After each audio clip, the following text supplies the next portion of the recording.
நாளையிலேருந்து ஜிம்முக்கு போகலான்னு நினச்சிருக்கீங்களா?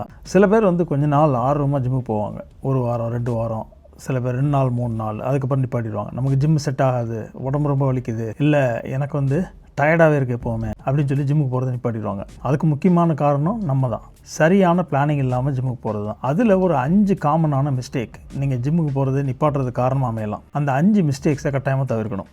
நீங்கள் புதுசாக ஜிம்முக்கு போனாலும் சரி, இப்போ தான் ஸ்டார்ட் பண்ண போகிறீங்கனாலும் சரி, இந்த வீடியோ உங்களுக்கு தான். இந்த வீடியோ பார்த்துட்டு உங்களுக்கான கேள்விகள், உங்களுக்கு ஏதாவது கேள்விகள் இருந்தால் கட்டாயமாக கமெண்ட் செக்ஷனில் கேளுங்க. இப்போ வாங்க வீடியோக்குள்ளே போகலாம். வணக்கம் friends, welcome to Tamizhan physio YouTube channel. நான் Karthik Murugesan, doctor of physiotherapy, கனடாவிலேருந்து. நான் ஒரு ஃபிசியோதெரபிஸ்ட் மட்டும் இல்லை, ஒரு டாக் ட்ரெயினர், டாக் பிஹேவியர் ஸ்பெஷலிஸ்ட்டும் கூட. என்னோட இன்னொரு சேனல் காலியும் நானும் டாக் ட்ரெயினர் தமிழ். இதில் டாக் ட்ரைனிங் பற்றி, டாக் கேரை பற்றி, டாகோட காமன் பிஹேவியர் ப்ராப்ளம்ஸை பற்றி நிறைய வீடியோஸ் இருக்குது. அந்த சேனலையும் செக் பண்ணுங்கள், லிங்க் டிஸ்கிரிப்ஷனில் இருக்குது. இப்போ ஜிம்முக்கு ஃபஸ்ட் டைம் போகிறவங்க, இல்லை இப்போ தான் ஸ்டார்ட் பண்ணியிருக்கவங்க, கட்டாயமாக இந்த 5 தவறை பண்ணக்கூடாது. இந்த 5 தவறுகள் வந்து நீங்கள் ஜிம்முக்கு போகிறத டிஸ்கண்டினியூ பண்ணுறதுக்கு ஒரு காரணமாக அமையலாம். ஃபஸ்ட்டு மிஸ்டேக், ஏற்கனவே நீங்கள் உள்ள ஜிம்மில் ஒர்க் அவுட் பண்ணிகிட்டு இருக்கவங்க அதில் பார்த்து நீங்கள் அப்படியே பண்ணணும்னு நினைக்கிறது. அவங்க உங்களோட கொஞ்சம் ஹெவியானவங்களாகவும் தெரியலாம், ஒரு வேளை ஒல்லியாக இருக்கவங்களும் தெரியலாம். முக்கியமாக வந்து கொஞ்சம் லீனான மசில் மாஸ் இருக்கவங்க கொஞ்சம் அதிகமான வெயிட்டை வச்சு பண்ணிட்டு இருக்கிறத பார்த்தா நம்ம என்ன நினைப்போம், அவங்க இவ்வளோ லீனான இருக்காலே எவ்வளோ பெரிய வெயிட்டு தூக்குறாங்க, ஏன் நம்மளால் அதே வெயிட்டு தூக்க முடியாது?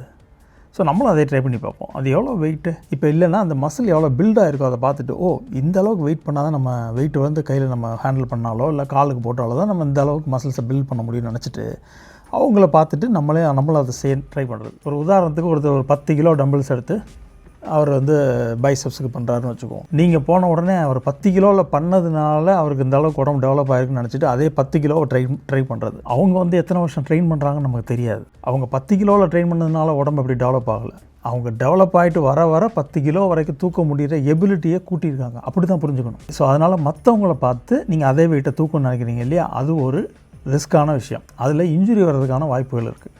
அது அப்போ கூட தெரியாது உங்களுக்கு. அதுக்கப்புறமா அந்த எக்ஸசிவ் மசில் பெயின் இந்த மாதிரி பிரச்சனைகள்லாம் வரலாம். இல்லை சில சமயம் உங்களுக்கு வேறு காயங்கள் ஏற்படலாம், ஜாயிண்ட்டில் ஏதாவது ப்ராப்ளமோ இல்லை ஒரு சின்ன மசில் டயரோ இல்லை லிகமெண்ட் ப்ராப்ளம்ஸோ எது வேணாலும் வரலாம். ஸோ மற்றவங்கள பார்த்து காப்பி பண்ணுறது முதல் தப்பு, அதை செய்யக்கூடாது. 2வது மிஸ்டேக், முதல் நாளே அதிகமான வெயிட்டு தூக்குறது. இந்த முதல் மிஸ்டேக்கு 2வது மிஸ்டேக்கும் கிட்டத்தட்ட ரொம்ப ஒரு க்ளோஸ் ரிலேஷன்ஷிப் இருக்குது. முதல்ல சொன்னது வந்து இன்னொருத்தவங்கள பார்த்து நம்ம பண்ணுறது. இது வந்து நம்மளாவே நம்மளோட எபிலிட்டி, நம்மளோட கெப்பாசிட்டி எவ்வளோன்னு தெரியாமல் நம்ம பாட்டுக்கு அதிகமான வெயிட்ஸை தூக்கி போட்டு பண்ணுறது. இது திரும்ப பிளேட்டாக இருக்கே, இதெல்லாம் நமக்கு ரொம்ப கம்மியாக இருக்கும் அப்படின்ட்டு அது பார்க்குறதுக்கு பெருசாக இருக்குது. நான் வீடியோவில் இதிலே பார்த்துருக்கேன், யாரோ ஒரு பாடி பில்டர் வந்து பெரிய வெயிட்டாக போடுறாங்க, அதெல்லாம் பார்க்குறோம்ல. அது மாதிரி நம்ம கொஞ்சம் பெருசாக போட்டது நல்லாயிருக்கும் சொல்லி நம்மளாம் வந்து எக்ஸசிவ் வெயிட்டுக்கு போய் ஒரு நம்மளுடைய ரிஸ்க் ஆஃப் இன்ஜுரி, அடிபடுறதுக்கோ இல்லை ஒரு மசில் ஸ்ட்ரெயின் ஆகிறதுக்கோ அந்த ரிஸ்க் இருக்கும்போது நம்ம அந்த கம்மியான வெயிட்டில் போட்டுட்டு அதுக்கப்புறமா தான் கொஞ்சம் கொஞ்சமாக தான் நம்மளை டெஸ்ட் பண்ணி பார்க்கணும். அதுக்குன்னு ஒரு மெத்தட் இருக்குது, அதை பற்றி வர வீடியோக்குள்ளே பேசுவோம். பட் எடுத்த உடனே கம்மியான வெயிட்டில் ஸ்டார்ட் பண்ணுங்கள். உங்களுடைய கெப்பாசிட்டி எவ்வளோன்னு தெரிஞ்சுக்கோங்க. அதுக்கப்புறமா ப்ரோக்ரெசிவ் ஓவர்லோடுன்னு சொல்லுவாங்க, அப்படி தான் பண்ணணுமே தவிர எடுத்த உடனே அதிகமான வெயிட்டில் பிகினர்ஸ் உடனே போகக்கூடாது. அடுத்தது, வார்ம் அப் பண்ணாமல் எக்ஸசைஸ் பண்ணுறது. மசில்ஸ் எல்லாம் கோல்டாக இருக்குது, நம்ம ஓவரால் உடம்பே வந்து சில பேர் விடிய காலையில் போவாங்க, தூங்கி எந்திரிச்சு போகும்போது நமக்கு எப்படி இருக்கும், உடம்புல சர்க்குலேஷன் ஃபுல் ப்ளோன் சர்க்குலேஷன் இருக்காது, அது கொஞ்சம் டைம் ஆகும். ஸோ உடம்பை வந்து வார்ம் அப் பண்ணணும். ஸோ வார்ம் அப் பண்ணாமல் நேரடியாக கொஞ்சம் ஹார்டான எக்ஸசைசஸ், ஸ்குவாட்ஸோ பெஞ்ச் ப்ரெஸ்ஸோ டெட் லிஃப்ட்டோ இந்த மாதிரியான எக்ஸசைசஸ் சடனாக பண்ணும்போது அது மசில்ஸ் ப்ராப்பராக வார்ம் அப் பண்ணாத மசில்ஸுக்கு வந்து இன்ஜுரி ஆகிற ரிஸ்க் அதிகம். ஸோ வார்ம் அப் வந்து கட்டாயம் பண்ணணும். வார்ம் அப் வந்து ரொம்ப டைம்லாம் வேண்டியதில்லை. அந்த வார்ம் அப்புக்கு மினிமல் டைமில் எப்படி பண்ணணுன்றதை பற்றி நான் ஒரு வீடியோ பண்ணியிருக்கேன். அந்த வீடியோவோட லிங்க்கையும் டிஸ்கிரிப்ஷனில் ஆட் பண்ணுறேன், அதையும் பாருங்கள். So warm up is very important. அந்த வார்ம் அப் வந்து நீங்கள் வந்து நிறையா விதங்களில் பண்ணலாம். வெறும் ஃப்ரீ எக்ஸசைஸாக பண்ணலாம், இல்லைன்னா ஒரு ட்ரெட்மில்லையோ கார்டியோ மிஷின்லேயோ போய் ஒரு லோ இன்டென்சிட்டியில் ஸ்டார்ட் பண்ணி கொஞ்சம் கொஞ்சமாக கூட்டிகிட்டு போய் ஒரு 5 to 10 மினிட்ஸ் போதும். அந்த 5 மினிட்ஸ் கூட வேண்டாம், 3 மினிட்ஸ்லேயே நம்ம ஷார்ட்டாக வேறு எந்த எக்யூப்மெண்ட் இல்லாமல் வார்ம் அப் பண்ணவும் முடியும். வெறும் ஃப்ரீ எக்ஸசைசஸ் மூவ்மெண்ட்ஸை மட்டும் வச்சு பண்ணலாம். சில பேர் எக்ஸசைஸ் பேண்டை வச்சு பண்ணுவாங்க. பட் வார்ம் அப் வந்து கட்டாயம், அதை வந்து அவாய்ட் பண்ணக்கூடாது. அடுத்தது, வெயிட்டாக இல்லை மசில் ஒர்க் இல்லைன்னா ஃபார்ம்னு சொல்லுவோம். இப்போ நான் வந்து ஒரு வெயிட் எடுத்து, நான் ஒரு 10 கிலோ வெயிட் எடுக்கிறேன்னு வச்சுக்கோங்க, கையில் நான் ரொம்ப கஷ்டப்பட்டு அப்படியே மடக்கிறேன். உடம்புல இருக்க மற்ற பாடி பார்ட்ஸ் எல்லாம் இன்வால்வ் பண்ணி, ஃபார் எக்ஸாம்பிள் நம்ம எல்போவை மட்டும் மடக்காமல் நம்ம பைசப்க்கு மட்டும் ஒர்க் பண்ணணும்னு நினைக்கிறோம். ஆனால் நம்மளுடைய மொத்த உடம்பும் அதை லிஃப்ட் பண்ணுறதுக்கு வேலை செய்யுது அப்படின்னு வச்சுக்கோங்களேன். அது ஒரு காம்பவுண்ட் மூவ்மெண்ட் ஆயிரும், ட்ரிக்கி மூவ்மெண்ட்ஸ்னு சொல்லுவோம். அந்த ட்ரிக்கி மூவ்மெண்ட்ஸ் வேறு மசில்ஸ் இன்வால்வ் ஆகி அந்த ஃபார்ம் வந்து தப்பாக இருக்கும். சில பேர் வந்து கரெக்டாக அதை மடக்கி அப்படி நீட்டாமல் இப்படி பண்ணுவாங்க, ஒரு எக்ஸாம்பிளுக்கு சொல்கிறேன். அந்த மாதிரி பண்ணும்போது அந்த ஃபார்ம் போயிடும். ஸோ எவ்வளோ வெயிட்டுங்கிறது முக்கியம் கிடையாது. அந்த வெயிட்டை நீங்கள் கரெக்டான ஒரு ஃபார்மோட உங்கள் மசிலை கண்ட்ராக்ட் பண்ணி ரிலாக்ஸ் பண்ண முடியுதா, அது ரொம்ப ரொம்ப இம்பார்ட்டண்ட். ஒரு கண்ட்ராக்ஷன் அண்ட் ஸ்ட்ரெச், இது ரெண்டையும் அந்த மசில்ஸ் வந்து அந்த வெயிட்டுக்கு பழக்கமாகணும். அதுதான் ஃபஸ்ட்டு கற்றுக்குறீங்க. பிகினருக்கும் இன்டர்மீடியேட்டுக்கும் எக்ஸ்பர்ட் லெவலுக்கும் இருக்கிற வித்தியாசம் இதுதான். நீங்கள் ஒரு எக்ஸ்பர்ட் லெவலுக்கு ரீச் ஆகிறதுக்கு மாதக்கணக்கில் வருஷக்கணக்கு கூட ஆகலாம். நீங்கள் ஒரு ஸ்ட்ராங் ஸ்டெடி ப்ராக்ரஸ் பார்க்கணும் அப்படின்னு நினச்சிங்கன்னா ஸ்லோ அண்ட் ஸ்டெடியாக தான் போகணும். ஸோ எடுத்த உடனே அதிகமான வெயிட், ஃபார்ம் இல்லாத எக்ஸசிவ் வெயிட் வந்து வேஸ்ட் ஆஃப் டைம், அதுவும் ப்ரோன் ஃபார் இன்ஜுரி, அதுவும் ரிஸ்க் ஆஃப் இன்ஜுரி அதிகம். இப்போ ஃபார்மை ஃபஸ்ட்டு ஃபோக்கஸ் பண்ணுங்கள், அப்புறமா வெயிட்டை கூட்டலாம். எப்படி நீங்கள் ஒரு காரில் ஸ்டியரிங் கண்ட்ரோல் வர வரைக்கும் நம்ம ஸ்லோவாக போகிறோம், அப்புறம் தானே நம்ம கான்ஃபிடென்ட்டாக ஓட்ட ஆரம்பிக்கிறோம். நம்மளுடைய மைண்டும் மசிலும் கனெக்ட் ஆகணும். அந்த கனெக்ஷன் தான் ஃபஸ்ட்டு பிகினிங் ஸ்டேஜில் முக்கியம். அதனால் எவ்வளோ வெயிட் தூக்குறோன்றதை பற்றி கவலைப்படாதீங்க. அந்த வெயிட் வந்து ப்ராப்பர் ஃபார்மில் லிஃப்ட் பண்ணுற மாதிரி இருக்கணும். ஸோ எவ்வளோ வெயிட் தூக்குறோன்றதை விட எப்படி நம்ம அந்த வெயிட்டை தூக்குறோன்றது தான் முக்கியம். அடுத்த மிஸ்டேக், ரெக்கவரியவே மறந்துடுறது.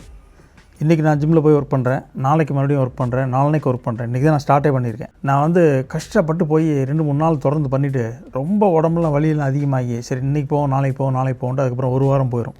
ஏன்னா அந்த ப்ராப்பர் ரெக்கவரி கொடுக்காமல் இருக்கிறதுனால. இன்றைக்கி ஜிம்முக்கு போயிட்டு வந்து நாளைக்கு உங்கள் உடம்பு வந்து உங்கள்கிட்ட ஏதோ கம்யூனிகேட் பண்ணுது, உடம்பு ஃபுல்லாக பெயினாக இருக்குது, டயர்டாக இருக்குது, ரெஸ்ட்டாக இருக்குன்னா அந்த மறுநாள் ரெஸ்ட் விடலாம் தப்பே கிடையாது. எடுத்த உடனே கண்டினியூஸாக நான் ஒரு வாரம் இன்னிலேருந்து டெய்லி காலைல 5 மணிக்கு எந்திரிச்சு போய் நான் 1 மணி நேரம் ஜிம்மில் ஒர்க் அவுட் பண்ணி ஆகணும் அப்படின்னு நின்னீங்கன்னா நீங்கள் உங்களை ரிஸ்கில் தான் போடுறீங்கன்னு அர்த்தம். இன்னொன்று, மசில்ஸ் வந்து டெவலப் ஆகிறது வந்து வெறுமனே ஒர்க் அவுட் பண்ணும்போது மட்டும் இல்லை, அந்த ரெக்கவரி ஸ்டேஜில் தான் மசில்ஸ் வளர்றது. மசில்ஸ் வந்து கண்ட்ராக்ட் பண்ணுறதுக்கும் அந்த ஒர்க் அவுட் பண்ணுறதுக்கும் எடுக்கிற டைம் அந்த ஒர்க் அவுட் டைமில் நடக்கிறது. பட் ரெக்கவரி ஃபேஸ் ரொம்ப ரொம்ப இம்பார்ட்டன்ட். ஸோ இனிஷியலி வந்து உங்களுக்கு சில பேர் வந்து 24 ஹவர்ஸில், சில பேர் 48 ஹவர்ஸ் வரைக்கும் டைம் ஆகலாம். அதனால் இன்றைக்கி போயிட்டு நாளைக்கு வந்து ரொம்ப புஷ் பண்ணி கட்டாயம் போய் ஆகணும் அப்படின்னு போகாதீங்க. இல்லைன்னா வேறு மசில் குரூப்ஸ் தேர்ந்தெடுத்து நாளைக்கு ஒர்க் பண்ணுங்கள்.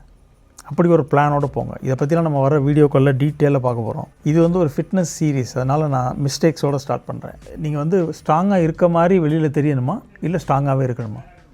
ஸ்ட்ராங்காகவும் இருக்கணும், ஸ்ட்ராங்காக இருக்க மாதிரி வெளியே தெரியணும். ஸ்ட்ராங்காக இருக்க மாதிரி வெளியே தெரியறது தான் பாடியை பில்ட் பண்ணுறது. ஸ்ட்ராங்காக இருக்கிறது உங்களுக்கு சேஃபான முறையில் நீங்கள் லிஃப்ட் பண்ணக்கூடிய எபிலிட்டி, உங்களுக்கு ரொம்ப தூரம் நடக்கக்கூடிய எபிலிட்டி, நீங்கள் ஃப்ரெஷ்ஷாக நாள் முழுக்க ஃபீல் பண்ணுறது, இதெல்லாம் வந்து ஸ்ட்ராங்காக இருக்கிறது. இது ரெண்டுமே முக்கியம். ஏன் இதை பற்றி பேசுகிறேன் அப்படின்னா, சில பேர் வந்து ஜிம்முக்கு போகிறதுக்கு முன்னாடியே கிரியேட்டின் வாங்கிடுவாங்க, ப்ரோட்டீன் பவுடர் வாங்கிடுவாங்க, ஜிம்முக்கு ஒரு டவல் வாங்கிடுவாங்க, ப்ரோட்டீன் ஷேக் குடிக்கிறதுக்கு ஒரு இது வாங்கிடுவாங்க.